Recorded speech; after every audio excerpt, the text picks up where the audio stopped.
दोस्तों आज की ये जो वीडियो है, इस वीडियो में जो वाक्य मैं बताने जा रही हूँ, ये वाक्य एक पुजारी जी का है जिन्होंने एक बहुत ही अजीब लड़की से शादी कर ली, लेकिन उसके बाद जो हुआ उसने सबके रोंगटे खड़े कर दिए।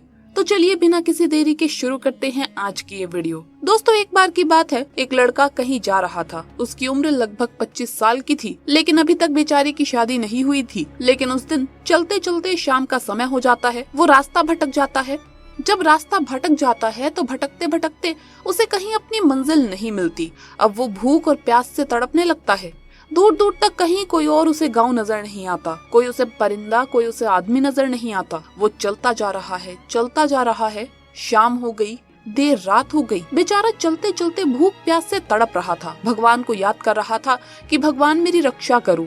लेकिन चलते चलते उसे एक गांव दूर नजर आता है। तो वो लड़का कहता है अपने आप से ही कि चलो वहीं पर चलते हैं, शायद वहाँ पर कुछ सहारा मिल जाएगा। और जैसे ही उस गांव में पहुँचने वाला होता है, वहाँ पर रात हो जाती है और एक खंबा जैसे ही पकड़ता है तो वो वहाँ पर उस खंबे को पकड़कर मूर्छित हो जाता है। रात पूरी मूर्छित अवस्था में ही गुजर जाती है। भूखे प्यासे तड़पता हुआ सुबह का समय भी हो जाता है तो देखता है कि मैं जहाँ पर मूर्छित हुआ था वहाँ पर तो हनुमान जी का मंदिर था और उस मंदिर पर ताला लगा हुआ था। वो बड़ा ही अचंभित हो जाता है कि ये भगवान का मंदिर है और इस मंदिर के गेट पर ताला है। ऐसा क्यों दोस्तों? बल्कि इस समय यानी सुबह के समय तो श्रद्धालु आते हैं, पूजा करते हैं, वंदना करते हैं। यहाँ पर तो कोई आरती भजन कीर्तन होना चाहिए, लेकिन यहाँ पर कोई नहीं है। और जैसे ही वो अपने आप को हनुमान जी के दरबार में पाता है तो अपने आप को सौभाग्यशाली मानता है और कहता है कि प्रभु आपकी तो कृपा ही अपरंपार है। मुझे होश आया भी तो आप ही के दरबार में आया, धन्य हो प्रभु। लेकिन वो जैसे ही इस बात को कहता है तो उस गांव का मुखिया वहाँ पर चला आता है और पीछे से हाथ रखता है कि तुम कौन हो। वो अपना परिचय बताता है कि मैं कहीं जा रहा था और मैं रास्ता भटक गया हूँ और मैं भटकते भटकते यहाँ पर आ गया हूँ और धन्य भाग मेरे कि मैं अपने हनुमान जी महाराज के दरबार में ही आया। इनकी मैं सच्ची भाव से पूजा उपासना करता हूँ और इन्हीं के दरबार में मैं मूर्छित हुआ था। इसके बाद वो लड़का गाँव के मुखिया से पूछता है कि ये जो मंदिर है, इस मंदिर के गेट पर ताला क्यों लगा हुआ है? तो मुखिया कहता है कि कुछ दिनों पहले ही इस मंदिर का जो पुजारी था यहाँ से ढेर सारे जो चढ़ावे चढ़े हुए थे लेकर के भाग गया है और इस वजह से तब से इस मंदिर की कोई देखभाल करने वाला नहीं है। लेकिन वो मुखिया फिर से कहता है कि तुम देखने में बड़े ही तेजस्वी लगते हो और शायद तुम पंडित होंगे। अब क्योंकि वो पंडित ही था, गोरा बदन, लंबा गोरा चिट्टा था, अच्छा नौजवान लग रहा था। लड़का बोलता है कि अगर आप लोग बुरा ना माने तो मैं इस मंदिर का पुजारी बन जाता हूँ, क्योंकि मैं हनुमान जी की सेवा करना चाहता हूँ, लेकिन मुझे कभी मौका नहीं मिला था। यदि आप लोग मुझे सेवा करने का अवसर दें तो मैं हनुमान जी के मंदिर का पुजारी बन जाऊंगा। मुखिया ने कहा ठीक है, कोई बात नहीं, और देखने में तुम तेजस्वी भी लगते हो, सब काम भी कर लोगे। उस लड़के को दोस्तों पुजारी बना दिया जाता है। पूरे गांव में उस मुखिया ने कह दिया था कि हनुमान जी का जो मंदिर है उसमें एक नया पुजारी आ गया है। ऐसे में कुछ लोग देखने आते हैं तो देखते हैं उन्हें लड़का काफी होशियार और नौजवान लगा।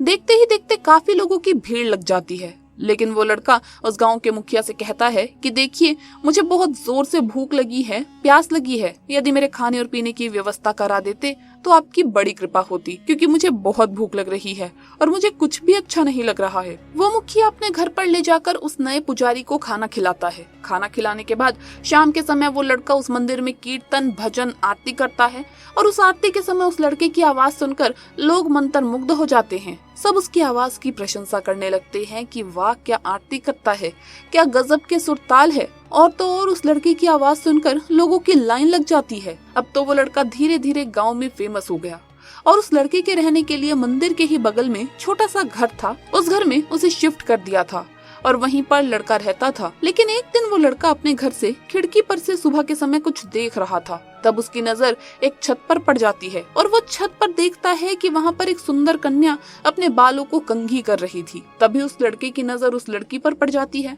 और लड़की की नजर भी उस पुजारी पर पड़ जाती है और उस पुजारी की उस लड़की पर थोड़ी सी गलत निगाहें चली जाती है और वो लड़की इस पर मंत्र मुग्ध हो जाती है। दोनों का कुछ समय तक नैन मटक्का होता है, लेकिन लड़का तुरंत दरवाजा बंद कर लेता है और कहता है नहीं नहीं, मैं ऐसा गलत काम नहीं कर सकता, ये बहुत ही गलत है, घोर अनर्थ है। जब तक मेरी शादी ना हो जाए मैं ऐसा कोई भी पाप नहीं करूंगा, क्योंकि मेरी शादी तो जीवन में एक ही बार होनी है और एक ही स्त्री के साथ मैं अपना जीवन निर्वाह करूंगा। मैं ये पाप हरगिज नहीं कर सकता, कभी नहीं कर सकता। ये जो जवानी का असर है इसे मैं उछलने नहीं दूंगा। तभी वो हनुमान जी के मंदिर में जाता है और कहता है भगवान मुझे माफ कर दीजिए, मुझसे बहुत बड़ी गलती हो गई है। ये जो मेरी आंखें हैं ना, किसी लड़की पर गलत चली गई हैं। मेरे प्रभु मुझे माफ कर दीजिए। बस उस समय तक इस जवानी को कंट्रोल करने दीजिए जब तक कि मेरी शादी किसी एक के साथ ना हो जाए। हे भगवान, हे प्रभु, आप मुझे माफ कर दीजिए, मुझसे गलती हो गई। इस तरीके से वो कह करके फिर से अपने विश्राम कक्ष में चला जाता है। जैसे जैसे उम्र बीतती गई वो भगवान की भक्ति में लीन होता रहा। लेकिन 2 साल बीत गए, 3 साल बीत गए, अब तक उस लड़के ने फिर कभी खिड़की का दरवाजा नहीं खोला, क्योंकि अगर खोलेगा तो उस लड़की की छत देखेगा और फिर से उसे वही याद आएगी। दोस्तों, वो बेचारा गर्मी में रहता, अपने कष्ट सह लेता, लेकिन उस रूम का खिड़की का दरवाजा नहीं खोलता, क्योंकि वहाँ से उसे गंदे ख्याल आ जाते थे। अपने आप को कंट्रोल में वो करके रखता था, क्योंकि वो हनुमान जी का बहुत बड़ा भक्त हो गया था और हनुमान जी की कृपा भी उस पर लगने लगी थी। वो थोड़े बहुत झाड़ फूक भी करने लगा था। किसी के ऊपर यदि बुरी नजर लग जाती तो वो एक बार हनुमान जी का नाम लेकर झाड़ फूक कर देता, जल पिला देता, उसके ऊपर से बुरी नजर, प्रेत आत्मा धीरे धीरे खत्म हो जाती। किसी के भी घर गांव में ऐसा कुछ भी होता तो उस पुजारी को बुलाते थे। लेकिन एक दिन जो मुखिया जी थे, उनके लड़के की तबीयत अचानक से खराब हो गई।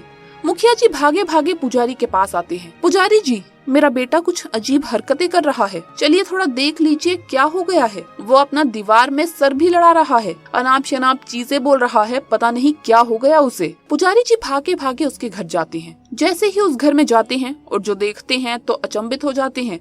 देखते हैं कि वहाँ पर एक बूढ़ी औरत बैठी हुई है, चारपाई पर एक लड़का बैठा होता है और वहीं पर वो लड़की भी खड़ी हुई होती है जिस लड़की को सालों पहले देखा था, जिसे देखकर उसने दरवाजा बंद कर दिया था। लेकिन वहाँ पर वो अपनी नजरें झुकाकर उस लड़के के ऊपर हनुमान जी का मंत्र पढ़ना शुरू कर देता है। जैसे ही वो मंत्र पढ़ते हैं तो मंत्र पढ़ने के बाद लड़का कुछ अजीब हरकत करने के बाद शांत हो जाता है और सब कुछ ठीक हो जाता है। पुजारी फिर से अपनी नजरें झुकाकर अपने घर को चले गए, अर्थात मंदिर को चले गए। उस गाँव में उनकी बड़ी इज्जत बन चुकी थी, क्योंकि वो लड़का बहुत ही नेक था। वो पुजारी बहुत ही नेक था, किसी को बुरी नजर से आज तक नहीं देखा था और हर औरत को अपनी माँ और बहन, बेटी ही समझता था, किसी को बुरी नजर से नहीं देखता था। वो ऐसा मानता था कि मेरी शादी जिसके साथ होगी उन्हें छोड़कर बाकी सभी मेरी बहन है।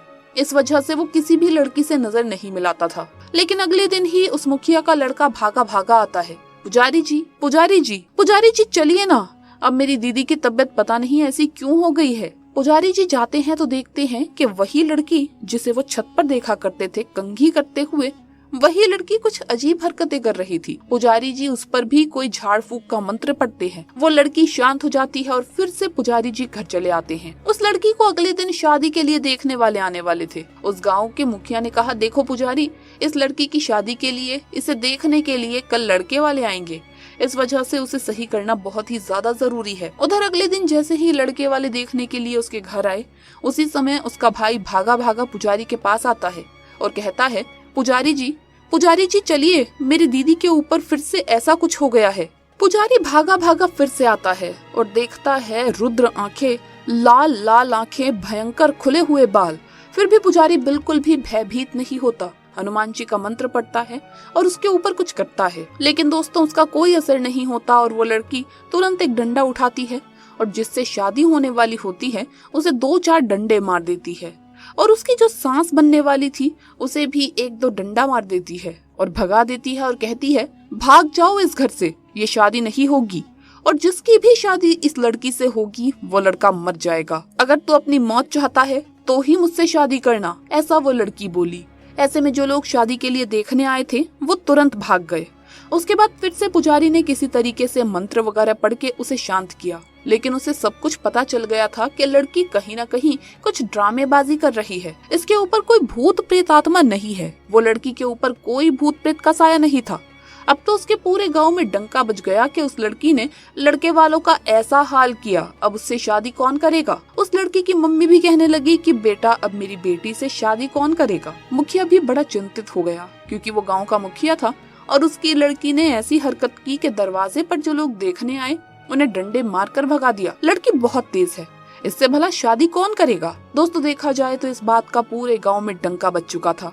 वो पुजारी घर चला गया, अपने मंदिर में चला गया। अगले दिन फिर से वो लड़की का भाई आता है भागा भागा और बोलता है, पुजारी जी चलिए, मेरी दीदी फिर से आज कुछ अजीब हरकत कर रही है। वो पुजारी समझ गया था कि इसके ऊपर कोई शैतानी आत्मा नहीं है, बल्कि ये ड्रामेबाजी कर रही है। पुजारी कहता है, ठीक है, आप लोग कुछ समय के लिए बस मुझे उस लड़की के साथ अकेले बात करने दीजिए, एक बंद कमरे में। वो पुजारी उस लड़की के कमरे में जाता है और दरवाजा बंद कर देता है। वो लड़की आंखें लाल करे हुए चारपाई पर बैठी हुई थी और जैसे ही पुजारी उस घर में जाता है, दरवाजा बंद करता है और कहता है, देखो तुम अपनी नौटंकी बंद कर दो। और जैसे ही नौटंकी कहता है कि बंद करो, वो तुरंत समझ जाती है कि पुजारी मेरी चालाकी समझ गया है। फिर वो लड़की कहती है कि आखिर तुम समझ ही गए कि मैं नाटक कर रही हूँ। पुजारी लड़की से इस नाटक का कारण पूछता है। इस पर लड़की ने कहा कि मैं उस लड़के से शादी नहीं करना चाहती थी, इस वजह से पूरी ड्रामेबाजी की। तो वो पुजारी बोलते हैं, सिंपल तो है, अपने पापा से बोल देती, मम्मी से बोल देती कि मुझे शादी नहीं करनी है,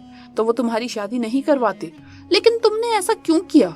इससे तुम्हारी बेइज्जती हो गई, तुम्हारी शादी अब कहीं नहीं होगी। तो वो लड़की बोलती है, मेरी शादी अब उसी से होगी जो मेरी पूरी हकीकत को जानता है। वो पुजारी बोलता है, मैं समझा नहीं, तुम क्या कहना चाहती हो? पुजारी जान के भी अनजान बन रहा था। तो लड़की बोलती है, पुजारी तुम जानकर भी अनजान बनते हो, क्योंकि तुम सब जानते हो मैं क्यों ड्रामेबाजी कर रही हूँ। मैं कोई गलत नहीं हूँ, गाँव वालों को पता है कि मैं गलत हूँ, लेकिन तुम्हें पता है मेरी हकीकत क्या है।